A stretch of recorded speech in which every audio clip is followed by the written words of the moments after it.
turn into cancer eventually.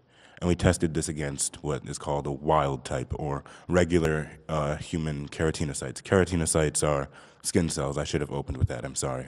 And I guess the reason we used keratinocytes is because they're much more sensitive to radiation than certain types of cells. And so we found that when the P53 is removed from the cell, when there's defunct P53, the cell does become carcinogenous much quicker. Our poster there shows that, I'm gonna try and get it up here for you.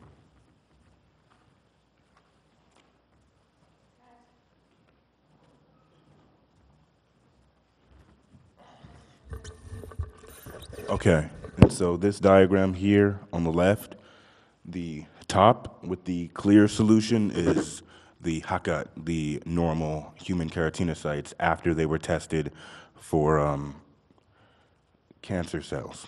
What we did was we used an indicator, and if the indicator detected that the pH was different from usual, then that would cause it to turn blue, like our cells at the bottom. And those cells at the bottom were the cells that did indeed become carcinogenous. And so we were able to figure out the effects of P53 in preventing the formation of cancer. And this research we did was very interesting. We went to Brookhaven National Laboratory, which is it's funded by the United States Department of Energy. And I felt like I should research not just this, but the funding of science in the United States of America, because I feel that that's something very important. We need to have a country that embraces science. And I found something out that did scare me a little bit. The United States Department of Energy, the place that funds Brookhaven National Laboratory, as well as various national laboratories across the country, only gets about 30.8 billion, which is, for the United States, that's not a lot of money. While the United States defense budget is rather bloated, in my opinion, but we're not going to go into that. We're here to talk about science. I feel like if we were to maybe fund organizations like the Department of Energy, fund greater research and development in the United States, we could have a stronger economy, because as you can see, we have people going off to research, which not only do we get cures for diseases such as breast cancer, but we get cures for other diseases that plague us on a daily basis, such as diabetes, heart disease, and things of that nature. And so I wanted to come up here and tell you about our project, which is rather basic if you really get down to the guts of it, as well as tell you about what I feel can be done. If we can, if we can go to the source, which is us students in the high school and middle school level, and promote science there, as well as promote science in colleges and just throughout our culture and throughout our society, I feel like that would be rather helpful. And as you can see, it has been helpful. We have Daniela and Kayla. We have Victor and Zarat going up next, who their research is rather hefty. So I just wanted to tell you not only about my research, but tell you about the fact that science research is indeed important. And so, there we go.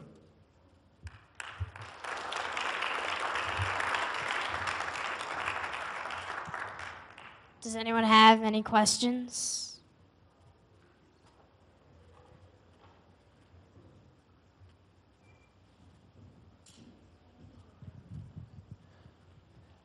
I think this is a really, really great research project, and it has a lot of clinical significance considering the great deal of people that have skin cancer. Yes. What do you feel are the significant aspects of this particular treatment over something more conventional drugs or surgery to treat a skin cancer? We didn't really go over treatment. What we did was we researched some of the causes of skin cancer instead. In our case, a defunct P53 gene in your skin cells can make them much more susceptible to cancer than they already are.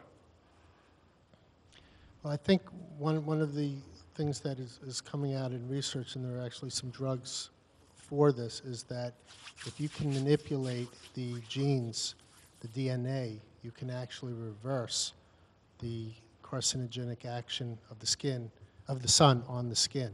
Yeah, gene therapy would be able to help with something like that. That's great. Thank you. You're welcome.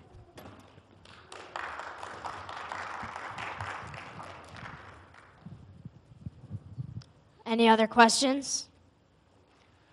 Thank you. Let's have a round of applause.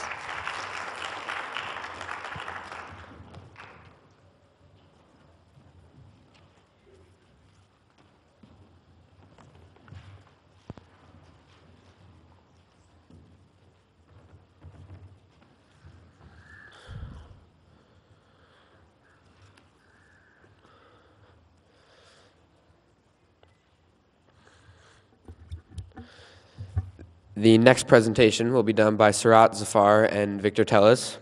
Surat Zafar is a junior at Walt Whitman High School.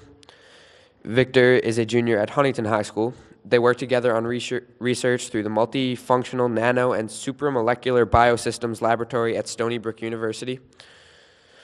Surat and Victor sought to determine the effect of graphene nanoplatelets on breast and lung cancer cells. Their project is titled The Effect of Graphene Nanoplatelets on MRC5 and MFC7.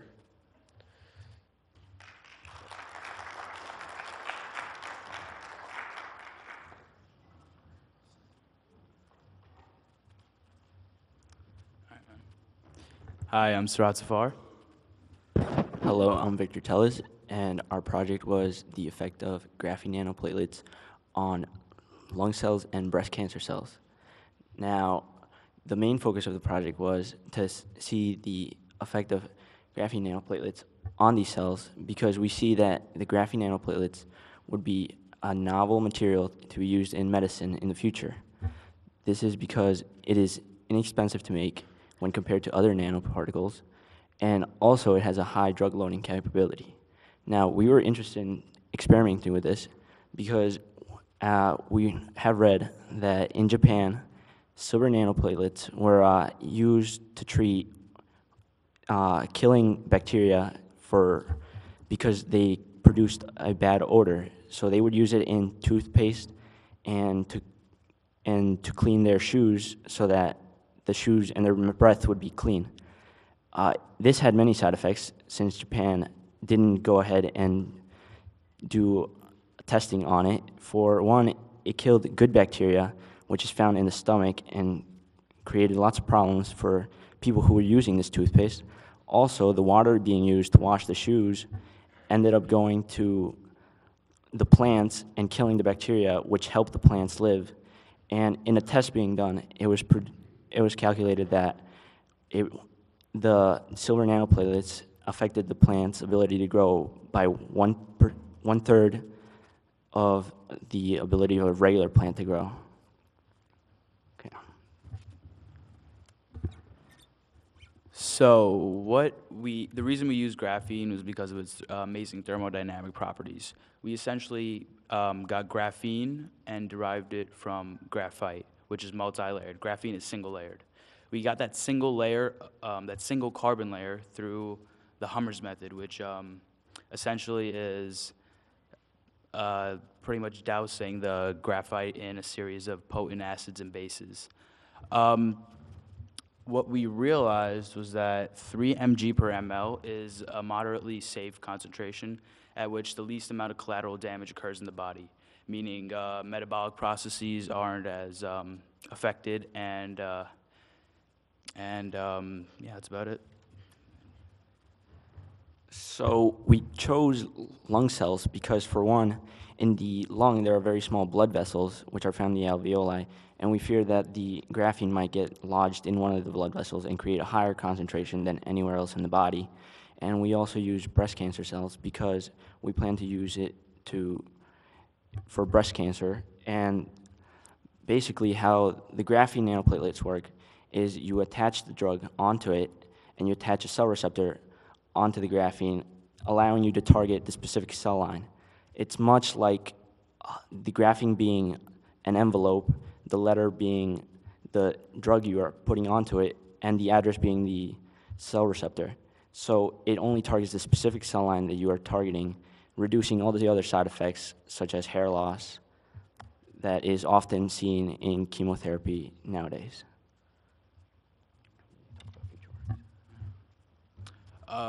Well, we plan on going to Stony Brook next year as well, and what we plan on doing is essentially finding a more specific concentration as far as like a decimal, and within a decade or so, we plan to, what should happen is in vitro studies in which we can actually see how the collateral damage affects an animal, because this was all in a fume hood and petri dishes.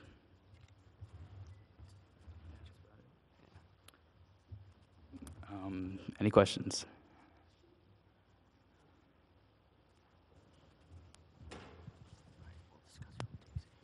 What if the graphene has an unforeseen effect on the drug? Like, what if the graphene causes the drug to not work right or something? Will that happen? Well, the point of oxidizing it is so that the drug effectively is loaded onto it, and so that any, well, we're testing the unforeseen side effects to see how much cell death actually occurs. Okay. And if it does have any adverse side effects that are caused by the graphene attachment, how do you suppose to that you would get around that?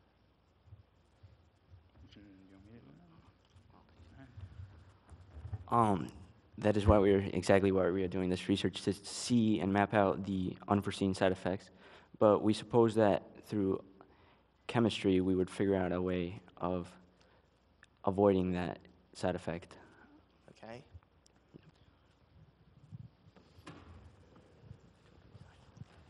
Any other questions? Thank you.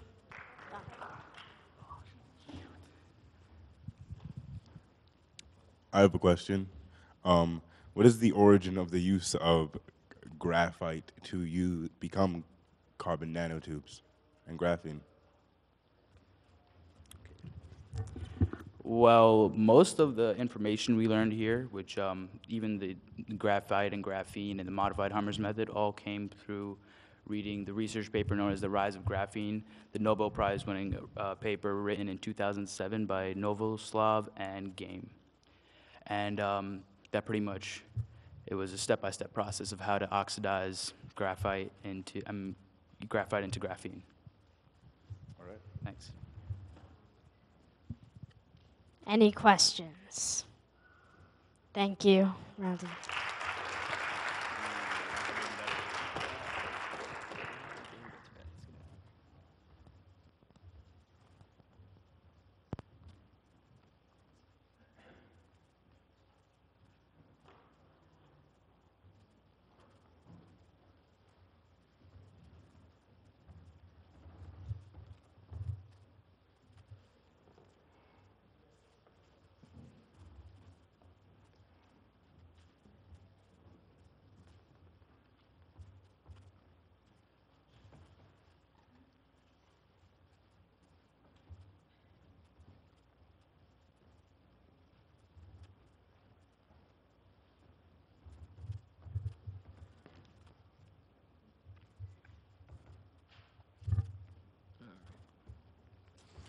So our next speaker is going to be Megan Hansen.